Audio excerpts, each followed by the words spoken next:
Olá, seja muito bem-vinda ao JF Talks Liderança, Pessoas e Resultados, um podcast da JF Cursos Online. E o tema de hoje será NR1 e riscos psicossociais, o que todo empresário precisa saber. Você sabia que a sua empresa pode estar exposta, mesmo sem nunca ter sofrido nenhuma fiscalização?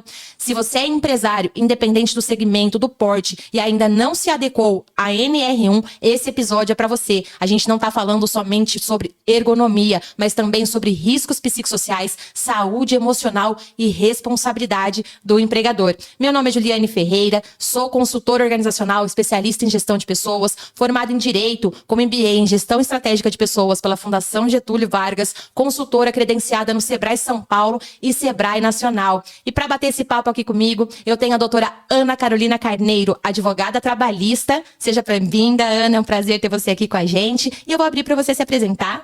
Obrigada.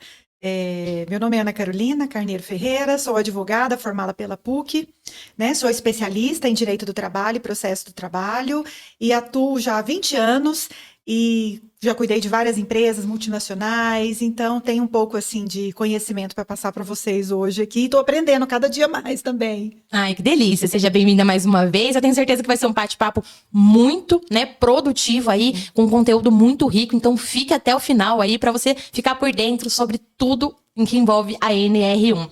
Ô, doutora, então pra gente começar essa conversa, explica pra gente de uma forma clara o que é a NR1. A NR1, vou explicar um pouco sobre as normas regulamentadoras. O que são as normas regulamentadoras? Elas são diretrizes criadas pelo Ministério do Trabalho e Emprego, que elas complementam a CLT. Elas são procedimentos obrigatórios que devem ser observados tanto por empregados e empregadores, né? Visando ali um ambiente de saúde do trabalho, né? Um ambiente saudável. A NR1 especificamente, ela cria regras gerais de todas essas normas, porque elas são várias normas, né?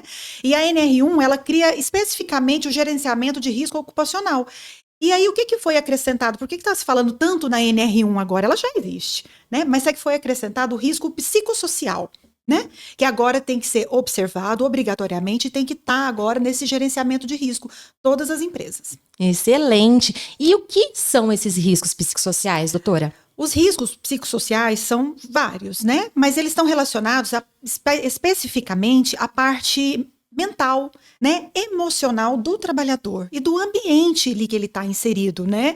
Então, são vários, e vai depender muito também do tipo de trabalho que ele exerce, né? Uhum. Então, o que a gente pode falar assim, de maneira geral? O que seriam alguns riscos psicossociais? Liderança, seria vida pessoal relacionada, equilibrada com vida pessoal, né? Hierarquia, trabalho mesmo, né? Ali, o que realmente ele faz, o que ele pratica, né? Clareza das atividades, né? Sobrecarga de trabalho. Eu não sei se eu falei assédio, mas assédio também, hoje está muito em voga isso. Jornada de trabalho extenuante, né? Então, assim, na verdade, é muito ali do equilíbrio. Eu acho que tudo está muito relacionado ali a equilíbrio, né? Da vida pessoal e o trabalho, né? Uhum. Ô, doutora, e assim, qual a diferença entre um desconforto emocional pontual, que é comum, né, nas organizações, e um risco psicossocial juridicamente relevante? Quando você fala assim de desconforto pontual, você fala especificamente de quê? Às vezes de exatamente o quê? Por exemplo, aquele colaborador que sofreu, sabe, ali, uma chamada de atenção mais ríspida na frente dos clientes, ou uma cobrança mais incisiva numa meta, num fechamento de mês. Esses desconfortos acontecem, né, no dia a dia das empresas. E um risco psicossocial que passa a ser juridicamente relevante. O que é interessante a gente falar? Nós vivemos num mundo capitalista, né? Então, assim, a meta é uma coisa que já está... É normal. Todas as atividades, a gente tem cumprimento de metas, faz parte do nosso dia a dia. Até os próprios juízes, o judiciário em si, eles têm meta. Todos têm. começa a virar um risco psicossocial quando essa meta ela é inatingível, ou ela é cobrada de forma excessiva, ou vexatória, ou se a pessoa não cumpre, ela é exposta de alguma forma na frente de todos. Então, tudo isso já começa a virar um risco. Porque a cobrança em si, ela não tem um problema, ela é normal, a gente se cobra. A escola, né, assim, todo mundo tem uma meta, até os próprios educadores têm uma meta que tem que cumprir de ensino para os alunos, né? Então, assim, isso é normal. Até a jurisprudência trabalhista já trabalha isso como uma cobrança normal. A questão sempre é o excesso, a forma como ela é cobrada. É isso que a NR1 vem para estabelecer como se vai cobrar, ou esses serviços, esses trabalhos que têm uma cobrança, que a cobrança realmente existe, diária, de meta, de cumprimento, e ali como que vai ser cobrada, né? E como que ela vai ser respaldada para aquele trabalhador que às vezes não cumpre aquela meta, como que ele vai ser, né? Como que vai ser lidado com Gerido, ele? né? Gerido aquilo ali. Eu acho que é muito importante a gente saber que às vezes as metas também elas não são cumpridas, mesmo que atingíveis, às vezes é difícil, porque não depende só de do trabalho ali, do trabalhador em si, né? Depende de outros fatores também, né? Então, isso aí vai ser tudo gerenciado, isso aí por cada empresa e cada atividade. Excelente. Ô, doutor, e tira uma dúvida, que eu acho que é uma dúvida que está pairando aí para muita gente. Pequenas empresas também podem ser responsabilizadas ou isso é só coisa de grande empresa? O ambiente saudável, ele é uma previsão constitucional. É dever do empregador e direito do trabalhador estar num ambiente seguro e saudável. Então, isso compreende qualquer relação de trabalho, independente do número de funcionário. É dever. As pessoas têm que ir trabalhar num local seguro e saudável. Então, quanto a isso, não depende do tamanho da empresa. O que vai mudar tamanho de empresa é, por exemplo, é obrigatório, então, fazer uma PGR, é obrigatório ter uma CIPA, ter um SESMIT. Isso vai variar realmente de tamanho de empresa e número de funcionários. Mas um ambiente de saúde saudável e seguro é para todos. Isso passa agora a ser responsabilidade de todos e não dá mais para trabalhar com achismo, né? Eu acho que o meu ambiente é saudável.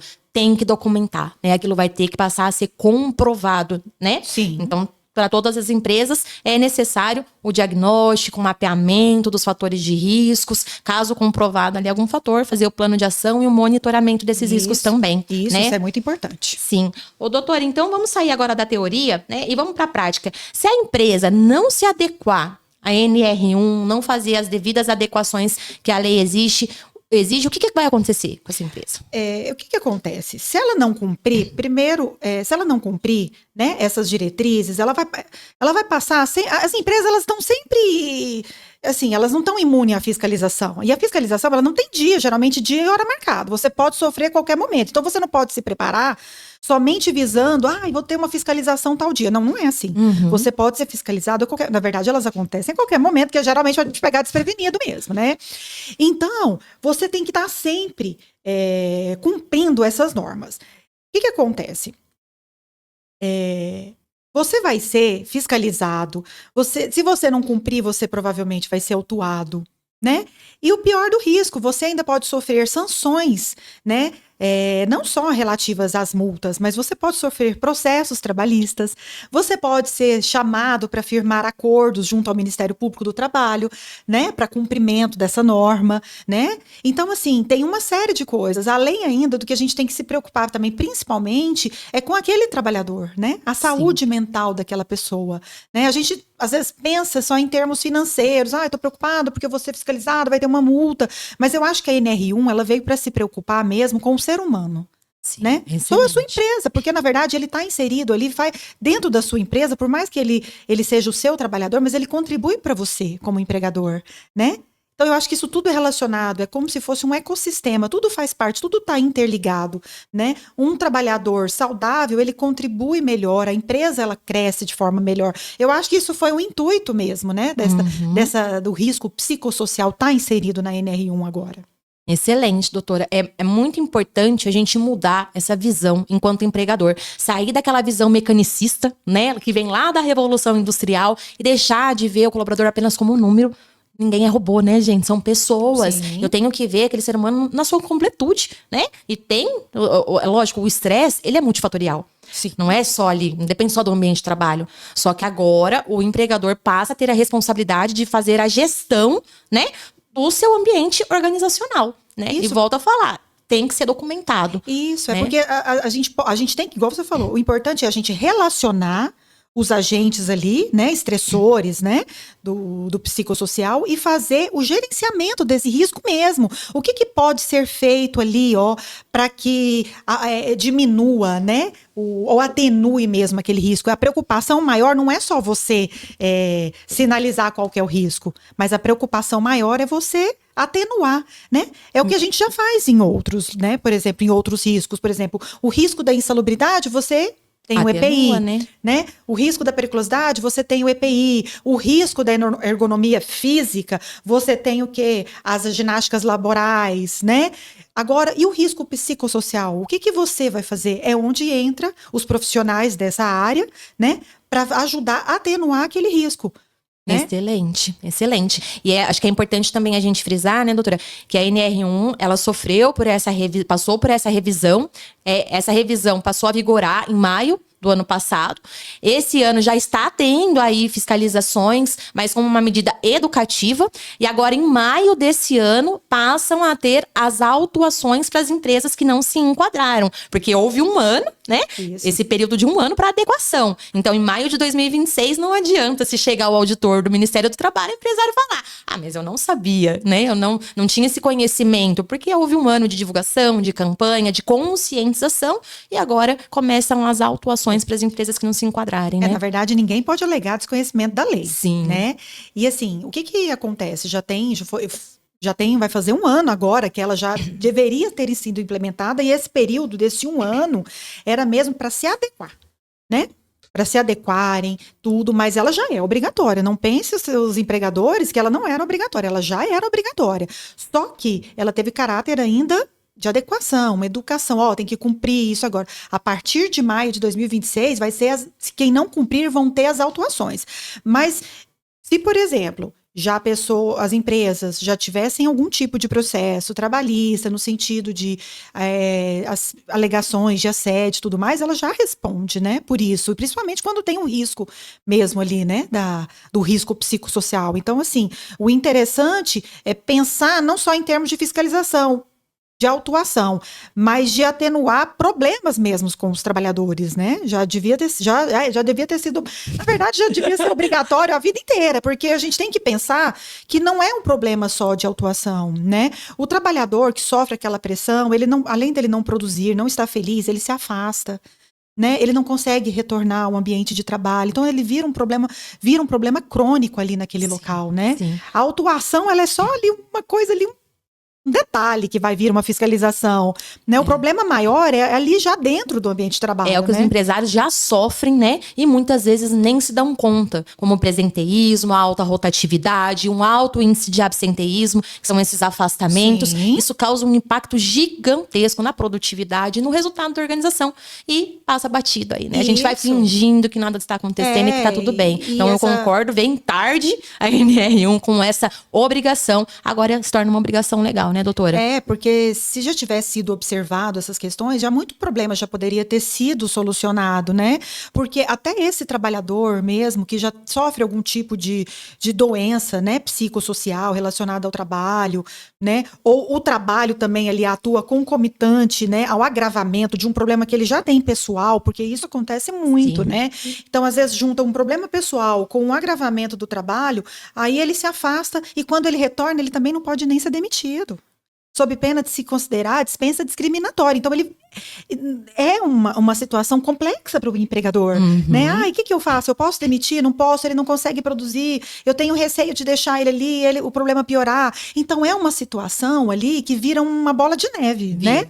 Para todo mundo, para o empregado, que não sabe também o que ele faz, fica numa situação complicada, e para o próprio empregador, né? Dependendo do tipo de atividade, se é uma atividade que o risco realmente é elevado, porque existem muitas empresas com risco elevado, né? Psicossocial, empresas, hospitais, segurança. Principalmente as empresas que o risco de vida do trabalhador é grande, que eles estão ali lidando dia a dia com risco de vida ou de morte. O risco psicossocial dessa atividade, ela vai ser alta. Sim. Né? As atividades que a gente fala são, inclusive, atividades de risco objetivo, né? Porque são riscos ali iminentes.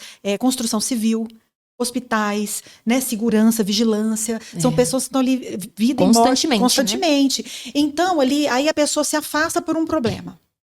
Aí ela volta, você não pode demitir. E aí, como fica? Lidar Eu com posso isso, deixar né? ele retornar àquela mesma atividade com risco alto? Então, assim, é interessante a empresa, sim, se resguardar, fazer esse gerenciamento, fazer esse apontamento do risco, fazer esse gerenciamento para evitar esse tipo de situação. Excelente. Ô, doutorinho, uma eventual fiscalização. O que o auditor pode pedir para a empresa para comprovar que ela se adequou aí à NR1? Se a empresa nunca sofreu uma fiscalização e ela vai passar pela primeira, o auditor fiscal, ele relaciona toda a documentação de trabalho. Toda, de todos os trabalhadores, né? É que eu sou um pouco da década de analógica, né, ainda, né? Eu sou da época de carteira de trabalho física, agora é tudo digital, o e-social, né? Então, assim, ele provavelmente vai pedir toda a documentação que tem, né? Que antigamente tinha o caderno de registro de funcionários. Ele vai pedir esse registro, né? Porque muito dessa documentação eles já possuem, por exemplo, RAIS, CAGED, mas eles pedem toda essa documentação, porque ele quer ver o registro de caderno de registro de funcionário, o número de funcionários que tem. Aí ele vai pedir exames admissionais, exame demissional, ele vai pedir o exame periódico, né? As empresas que têm a obrigação do PGR, é para apresentar o PGR, né? Que é o Programa de Gerenciamento de Risco, é para apresentar todas as fichas de EPI, né? Quem tem a obrigação de ter ficha de EPI, ele vai pedir todas as fichas, ele vai pedir contra-cheques e olerites, ele vai pedir atestados médicos, porque ele quer ver por que está afastando, principalmente agora. Antes não era um assunto que não era obrigatório, então se a pessoa se afastasse por algum motivo, né? Socioemocional, para ele não teria. Agora, como ele vai ter aquela obrigação de fiscalização, ele vai querer saber por que está se afastando. E ele vai perceber por que está afastando muito por motivo de depressão, burnout. Então, isso, toda a documentação ele vai solicitar de todos. E ele vai te dar um prazo para você apresentar para eles, né? E aí ele vai fazer uma análise completa. Na verdade, ele vai procurar pelo em ovo. E ele vai achar. Porque por mais que você tente fazer, parece que ele sempre acha Sempre tem alguma coisa, né? Mas é a função deles. Eles são auditores, né? Eles fiscalizam. É um pente fino em toda a sua documentação. Eles vão pedir. Eles pedem todas essas documentações. E agora, com a entrada em vigor dessa nova NR1, né? Passa, então, a ter a obrigatoriedade também de ter sido feito esse diagnóstico, isso ter sido documentado em caso de um grau de risco mais elevado ali em algum dos fatores, o plano de ação, né? Isso. E o monitoramento desse risco, né? Isso. Além de tudo isso aí que você já trouxe. Isso. Aí as empresas que vão fazer esse tipo de, né, de gerenciamento, né? Que são as pessoas capacitadas para fazer isso, vão explicar o que vai ser apresentado ou não. Mas o interessante é as empresas já ter esse plano de ação e já cumprir, porque vai ser fiscalizado e vai ser cobrado. Excelente, doutora. E hoje se fala muito em burnout, né? Doenças socioemocionais. Vou pedir para compartilhar uns slides aqui com a gente. Gostaria de apontar esses dados aí, nesse gráfico, nós temos os afastamentos, segundo o Ministério da Previdência Social, né, de 2014 a 2025. Eu não preciso nem explicar, né? No gráfico fica clara a discrepância, né, que a gente passou aí no mundo pós-pandemia. Então, no mundo pós-pandemia, isso explodiu. Se a gente pegar ali 2022, que seguia mais ou menos na régua, nós tivemos 201 mil afastamentos. Gente, isso daqui é afastamento que entra pelo INSS, sem contar aqueles atestados que não ultrapassam 15 dias pelo mesmo CID, tá? Então, aqui já são afastamentos que ultrapassaram os 15 dias e entram na conta do INSS.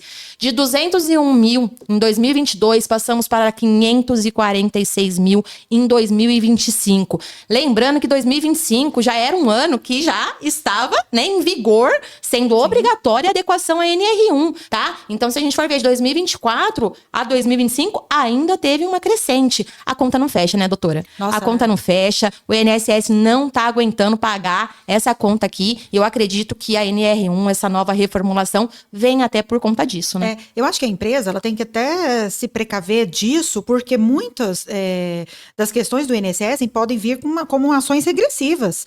Ele vai pagar ali para o trabalhador ou esse afastamento, ele pode cobrar da empresa que não está cumprindo a norma. Excelente. Porque ela pode falar, eu estou pagando, né? Mas você vai me reembolsar, porque você não está cumprindo essa norma. As pessoas, elas não se atentam, porque realmente, hoje, o INSS, o número de ações que eles têm é muito volumoso. Então, às vezes, muita gente ainda não sofreu ação regressiva. Mas isso não quer dizer que eles não possam sofrer, dependendo do tanto de afastamento que aquela empresa tem por aquele CID, por aquele problema, e ela não cumpre, eles podem entrar com ação regressiva para que devolva esse dinheiro pago aos trabalhadores. Excelente, doutor. Inclusive, eu acredito quando seja doenças aí mesmo do mundo laborativo, como burnout, né? Isso. É interessante explicar que o burnout, ele é uma doença que ele é só relacionada ao trabalho. Ao trabalho. Ele é um esgotamento profissional, né? Então, ele não é relacionado a mais nada. Eu até tinha visto que ele também está um pouco relacionado ali à situação de desemprego. Né? Mas é só relacionado ao trabalho, né? Já é considerado uma doença ocupacional. É interessante falar que eu pedi para compartilhar o próximo slide. Então, gente, a crise é global e o impacto é empresarial, né? Segundo a OMS, 1 bilhão de pessoas no mundo vivem com algum transtorno mental. E o Brasil é o líder mundial em ansiedade. Então, a NR1, ela não vem como uma medida preventiva, ela já vem como uma medida paliativa, né? Para a gente lidar com esse adoecimento mental. E se o mundo está adoecendo, a sua empresa não está imune, né, doutora? Ô, doutora, e o empresário, ele pode vir a ser responsabilizado, acho que já antecipou um pouquinho, inclusive, mas ele pode vir a ser responsabilizado por um burnout, mesmo alegando ali essa promoção, essa valorização, porque isso impacta em a pessoa estava adoecendo e acho que, se eu não me engano, a empresa que está enquadrada é a PGR. Não, a PG está enquadrada aí com esse selo, e a ação da PG é altíssima, né? Ô, doutora, vamos sair agora da legislação e vamos falar um pouco de gestão, né? Porque tá tudo interligado, isso não é só multa, fiscalização, é sobre estrutura. A falta de uma norma interna, de uma clareza ali, né, dos deveres e das penalizações pode ser voltada contra o empregador em um eventual processo, ação, seja trabalhista, seja aí que foi condenado ali, um tipo de indenização dessa, ele não é precedente ruim para a empresa. Mas ele, quando existe, ele faz olha, já aconteceu isso aqui, então isso aqui pode acontecer de novo. Ideal é uma empresa ali que regimento interno, porque mostra, você já tem ali especificado tudo o que você quer, já fica claro, processos relacionados aos trabalhadores, o que são as regras, as normas, as obrigações, inclusive os direitos dele. Então eu acho que fica muito mais assim, em termos de organização, né, a forma como o empregador pode cobrar, né, do trabalhador, aquele tipo de serviço que você quer dele, né? O regimento interno, ele vem para isso, para esclarecer entre as duas partes ali o que são obrigações e deveres. Isso, para o empregador, é muito mais interessante, porque ele já pode ali fazer a cobrança, né, ou exigir exatamente o que ele quer, né? E já deixa certo para o empregado, esclarecido, o que é a obrigação dele, né? É muito interessante isso, é muito bom quando o empregado ele já tem ciência ali do que é o papel dele naquela empresa, né? O que é obrigação, o que são os direitos dele, fica tudo mais claro, né? Então o regimento interno ele é muito importante para isso. Excelente, e sai da subjetividade. Né? Quando há um deslize, há uma falta, eu posso cobrar, aplicar uma advertência, até uma suspensão com perda salarial, porque foi acordado, foi pactuado entre as partes. Sim. Então eu venho com essa segurança, inclusive jurídica, e consigo me impor naquela situação, né? E depois, se eu vier a ser questionado, não, mas tá aqui. Tem a norma interna que me respalda, né? Tem esse pacto aqui dentro da organização. Então é fundamental ter essa estrutura, porque sem essa base pode ter um ambiente adoecido, às vezes, porque tudo é no achismo, tudo é no bom senso, né? Às vezes a regra tá só na cabeça do empregador, eu vejo isso muito bastante, viu, Ana? Nas empresas que eu atendo, não, mas aqui não pode celular, mas tá documentado, tem uma norma interna? Não, mas todo mundo sabe. Todo mundo quem, né? Isso. Os empregadores, eles acham que todo mundo sabe, então fica no achismo. E daí, quando alguém utiliza, vem a bronca, vem a exposição, vem a humilhação, ou vem uma advertência, mas sem um respaldo, né? Então, a norma, eu acredito que ela vem também para estruturar de uma forma mais saudável esse ambiente corporativo. Né? Igual eu falei, o regimento interno, ele faz lei entre as partes. Você pode usá-lo, inclusive, como documento da empresa mesmo. Tem que ser cumprido, né? E ele tem é interessante um regimento interno bem elaborado, porque você tem, às vezes as pessoas não sabem, mas tem inúmeras coisas que você pode acrescentar ali, como a não utilização de celular durante o trabalho, o uso correto de um uniforme. EPI. Né? Os EPIs, que mesmo que tenha ficha de EPI, a regimento interno com relação à obrigatoriedade, tudo é interessante. Quando você entrega, o prazo de entregar um atestado médico. Então, assim, o regimento interno, ele engloba muita coisa. São procedimentos ali que você... A primeira vez que você admite ou você passa as informações do regimento, porque o trabalhador tem que estar esclarecido de tudo. É interessante que, às vezes, ele até tem uma cópia, né? Sim.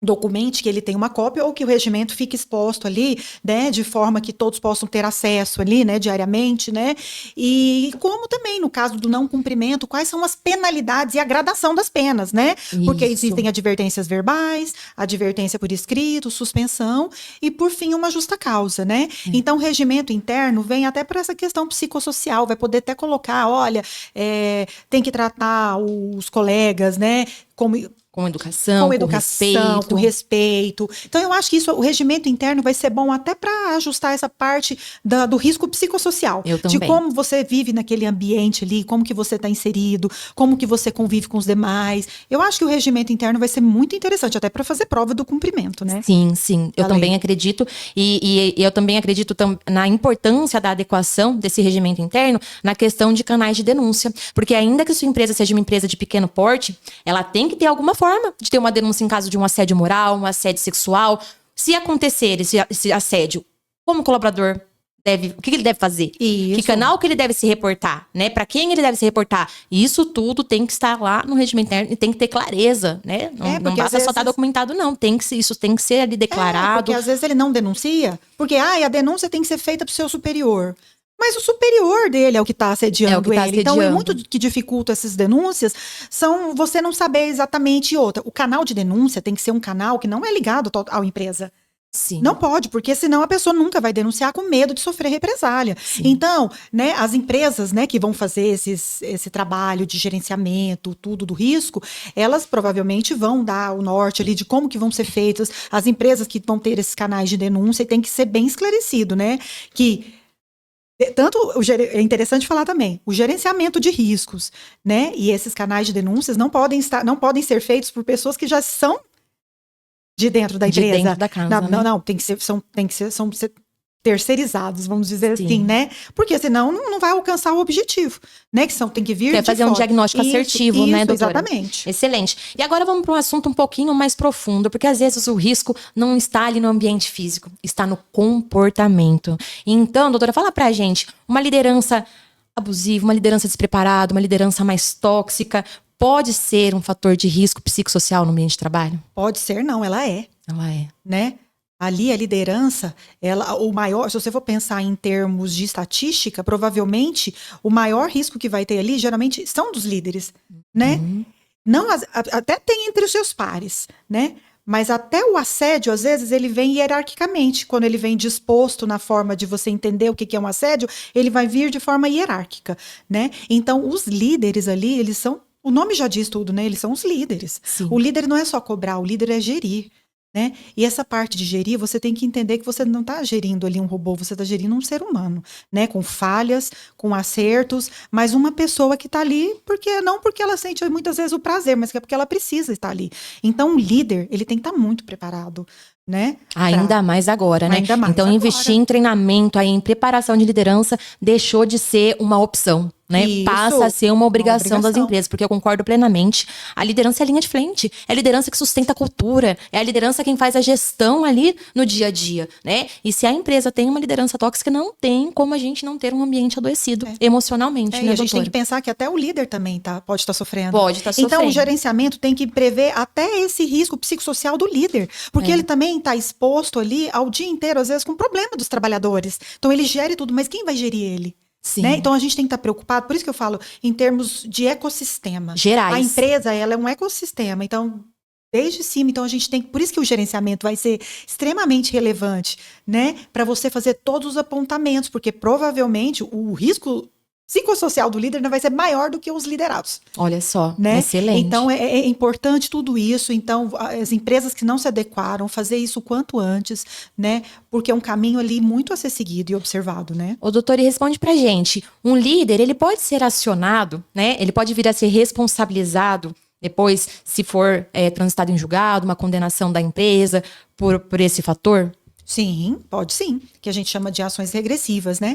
Porque inicialmente a gente pode até citar o agressor ali que está ocasionando aquele problema, mas é dever do empregador, o empregador é dever do empregador o ambiente de saúde e seguro, previsto na Constituição. E o empregador, ele é responsável pelos seus prepostos. Quando a gente fala assim, ele é responsável pelos seus prepostos, é a responsabilidade dele de tudo que acontece dentro do ambiente de trabalho, né? Às vezes, dependendo da situação, até mesmo fora do trabalho. Quando eu falo trabalho, eu não quero dizer só a estrutura física, né? Mas ali o que está relacionado ali a fator do trabalho, porque às vezes acontece de você estar tendo um problema pessoal ali dentro, mas as vias de fato acontecem ali fora. Sim. Ele também é responsabilizado, porque às vezes já estava tendo conhecimento de um problema e ele não tomou precaução nenhuma. Mas essa ação regressiva, ele pode entrar sim contra os empregados que ocasionou. Ele vai responder pelo dano, porque ele tem a obrigação, isso é inquestionável. Sim. Você não pode nem chegar e falar, vou denunciar ele ali para ele vir. Não, isso não vai acontecer, né? Mas ele pode sim entrar com ações regressivas. E aí é que vem a necessidade da empresa estar respaldada. Porque eu acredito que, por exemplo, se ela tenha comprovado que foi investido em treinamento, né, para esses líderes, em capacitações. Pode ser ali um líder que já tenha tido algum problema e recebeu uma advertência, né? Todas essas comprovações vêm para respaldar o empresário, né? E trazer aí prova para ele ter uma ação regressiva e não arcar com o cuco sozinho depois, né? E não é nem isso, mas atenuar o dano. Sim, atenuar o dano. Porque quando você mostra, você às vezes vem com um processo, você está respondendo um processo, e às vezes você não consegue fugir totalmente, porque realmente algo aconteceu ali, né? Que foge ali do poder dele ali, diário, que pode acontecer, às vezes, alguma via porque de tem fato. um distanciamento, né? Isso, às vezes, mas o que você mostra pro judiciário para você atenuar o dano? É que você tá tomando todas as precauções para que aquilo não ocorra. Ou que se ocorreu, você tomou as medidas, né? Ali, para que aquilo não ocorra mais, ou que você tenha, de fato, advertido ao quem fez aquilo, né? Você tenha penalizado. Para que não se Isso repita. diminui o dano. Sim. Né? É valoração que eu falo mesmo, né? Em termos de danos, né? Isso tudo é pesado para o juiz, né? Na hora de valorar. É avaliado, né? Isso é tudo avaliado. Ó, a empresa está cumprindo, a empresa não cumpre mais. Por quê? O que é o dano? O dano, ele é um caráter pedagógico. O dano moral, ele tem um caráter pedagógico, que é para que a empresa, para que aquilo não aconteça mais, né? E a forma também de indenizar quem sofreu. Sim. Né? Então, o dano é isso, ele tem as duas medidas, né? Então, o caráter pedagógico mas a empresa já está cumprindo, né? Então, o caráter pedagógico não vai ser tão alto. Sim. Porque ela já cumpre, ela já fala, olha, aconteceu isso, mas nós já providenciamos isso, já providenciamos a demissão, a retirada, ou aconteceu por uma coisa que estava ali, mas a gente tem aqui, a gente promove mensalmente, ou promove semestralmente, né? Cursos, né? Palestras sobre ambiente de saúde saudável. Existem inúmeros meios de você fazer. É só querer. Sim. Existe como, e tem como você fazer assim. Excelente. E até agora a gente falou sobre fiscalização, né, processos trabalhistas, multa, mas tem um ponto que vai além. Vou pedir para compartilhar aqui mais 2 slides com a gente. Existem inúmeras pesquisas já hoje internacionais que comprovam o quanto um clima saudável, né, o impacto que isso causa aí na produtividade, no resultado, né? Então, gente, felicidade no trabalho gera resultado. É comprovado, até segundo um estudo aí da Harvard Business Review, que ambientes saudáveis têm um impacto positivo em torno de 30% a mais na produtividade, na entrega e no engajamento. Pedir para passar para o próximo, por favor. Então, saúde mental não é custo, né, doutora? Sim. É investimento. Segundo aí as empresas que fazem o ROI, né, o retorno sobre investimento, 99% dessas empresas que fazem essa medição, até 6,3% de cada real investido em líder, por exemplo, você tem um retorno de R$ 6,30. Olha isso. A produtividade cresce em até 40% em empresas que possuem um clima saudável. O engajamento aumenta em torno de 35%. A rotatividade cai 76%. E aqui é importante frisar, a rotatividade ela não impacta somente o caixa da sua organização, que já é um impacto alto, né, doutora? Sim. Ela impacta a sua marca empregadora, ela impacta na sua produtividade, porque causa uma sobrecarga da equipe, ela enfraquece a cultura da sua organização e a sua liderança liderança também, porque cria-se aquela visão de que naquele setor não para ninguém, de que naquela empresa não para ninguém, né? Então, quando você vai para trás do mercado, vai para o mercado de trabalho, atrás de profissional, você não encontra, porque a sua marca empregadora já está totalmente queimada lá fora, né? Sim. Então, e uma redução significativa de acidentes evitáveis, porque empresa onde há uma segurança emocional, as pessoas têm liberdade para falar. Agora, até mesmo em meios, às vezes, em operações cirúrgicas. Há enfermeiro que não fala sobre um eventual risco ali, que ele está vendo que é iminente, porque não tem segurança segurança emocional para reportar aquilo ali para o cirurgião da hora. Então, gente, isso reduz, pode evitar mortes, tá? Isso não sou eu quem fala, é uma pesquisa aí da Zen Club e da Harvard Business Review. Então, a saúde emocional, ela impacta no resultado e na produtividade. É o que garante a sustentabilidade das organizações, né, doutora? Nossa, eu já lidei muito, né? Como muitos anos, eu já sou advogada há 20 anos, né? E já trabalhei com trabalhos, às vezes, com grandes empresas multinacionais. Eu ainda vejo, mas é muito pouco, mas eu ainda vejo e vivencio trabalhadores que estão na empresa há 30 anos. 20, 15 anos. É muito bom. Mas eu também vejo muitas que trabalhou 5 meses. Eu vejo, às vezes, muita carteira de trabalho que trabalhou 3, 4 meses em 8, um ano, né? Hoje em dia, a regra é esses curtos contratos, né? Sim. Parece que é tudo contrato com prazo determinado. Eu via muito mais. Hoje em dia, eu quase não vejo mais essas empresas. Quanto você trabalhou lá? 30 anos, 18 anos, né? Nossa, quando a gente veio falar, nossa, trabalhou tanto tempo. Mas não era para ser uma coisa assim, uma exceção. Devia ser a regra, né? Mas eu sempre falo. Uma vez eu escutei, não me recordo quando, não sei se foi em algum congresso, mas é o que eu vejo, vivencio. Hoje o número de ações cresce, não por às vezes salário, por valor de salário, não, mas é porque às vezes o trabalhador sai da empresa chateado com alguma coisa. Muito, quase que 90%. Muitos não estão ali brigando mais por conta de equiparação salarial, ou salário, ou benefícios que são concedidos, mas muitos brigam porque foram reclamar de alguma coisa e o empregador não lhe deu atenção, sabe? Ou descartaram ele como se fosse qualquer coisa. Então, eles vão na justiça como uma forma mesmo de dor que eles sofreram, que eles não se sentiram acolhidos na empresa, né? Então, a maioria das ações é muito por conta disso. Eu vou processar também porque ele fez isso comigo, né? Mas quando o empregado sai, tem todo um respaldo emocional, tudo, às vezes eles falam, não queria processar porque eu gostei tanto de trabalhar lá, eu fui feliz lá. Mesmo que tenha algum ponto ali que ele sabe que seria um direito legal dele, ele abre mão. Ele abre mão. E por todo esse cuidado que a empresa teve com ele. Isso. Hoje em dia tem os pacotes de outplacement, né? Que o colaborador tem na saída. Então se prorroga o plano de saúde, se prorroga a cesta básica, se encaminha aquele colaborador para uma equipe multidisciplinar para fazer uma análise do perfil comportamental, uma recolocação no mercado. Tudo isso, gente, é o cuidado, né? É o cuidar do ser humano. Eu não enxergar aquela pessoa como um número. Isso, aí acontece muito, a pessoa estava doente, estava afastada, voltou a trabalhar depois do afastamento, depois da alta, ele retorna, no outro dia ele é demitido. É óbvio que ele vai te processar. Porque ele tá se sentindo descartável. E ele não é descartável, né? Então é o momento que ele vai pra justiça, ou ele vai fazer uma denúncia anônima, né? Então as pessoas têm que se preocupar com isso, né? Com certeza. A hora que ele mais precisa de você é a hora que você descarta ele. E aí você acha, e depois a culpa é dele processar você? Não é. Né? Por que você não tentou inserir ele, entender o problema dele, ajustá-lo ali, né? E para ele continue trabalhando, né? Doutora, e na sua visão, as empresas que se antecipam, né, nessa adequação à NR1 aí, estão um passo à frente nas questões de governança, que está bastante em alta também, né? Com certeza. O ambiente de saúde saudável, ele está à frente de muita coisa.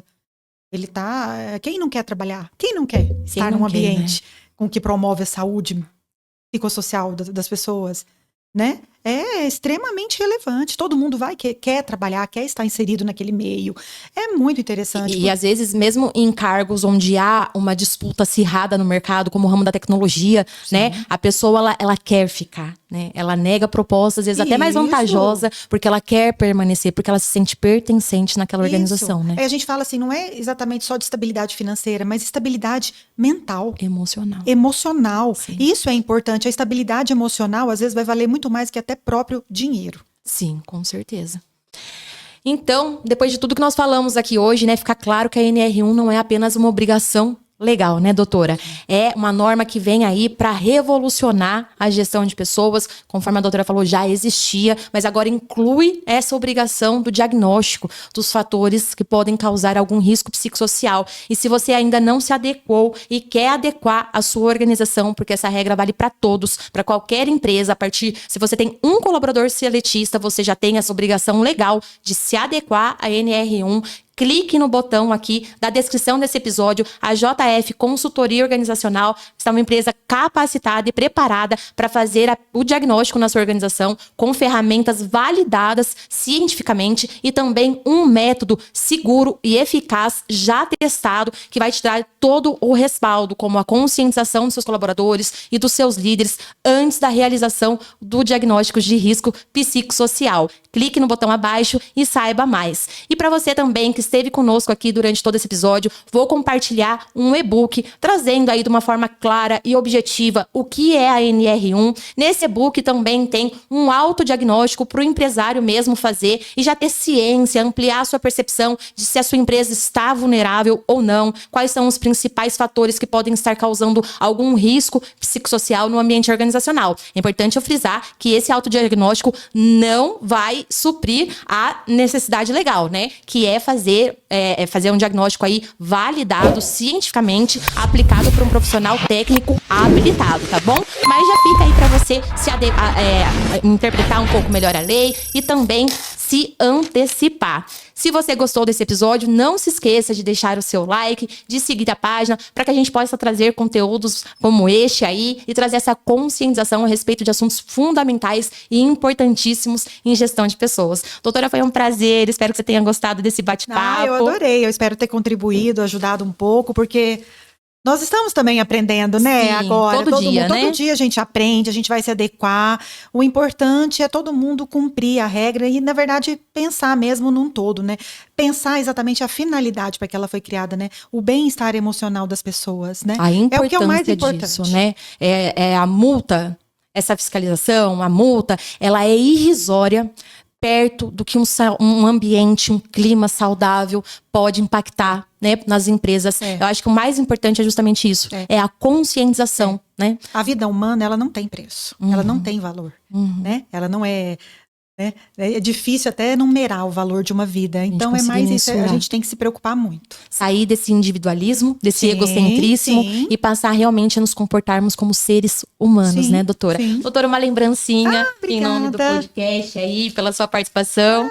Espero que você goste, tá? Foi um prazer. E para quem for de Marília e região, no dia 15 de abril, às 9 horas da manhã, também vamos estar dando uma palestra sobre a NR1. Então, se você tem interesse em estar participando dessa palestra, vai ter também o link para você fazer a sua inscrição. Corra, porque as vagas são limitadas. Não se esqueça de deixar o seu like e seguir o nosso canal. Muito obrigado e até a próxima.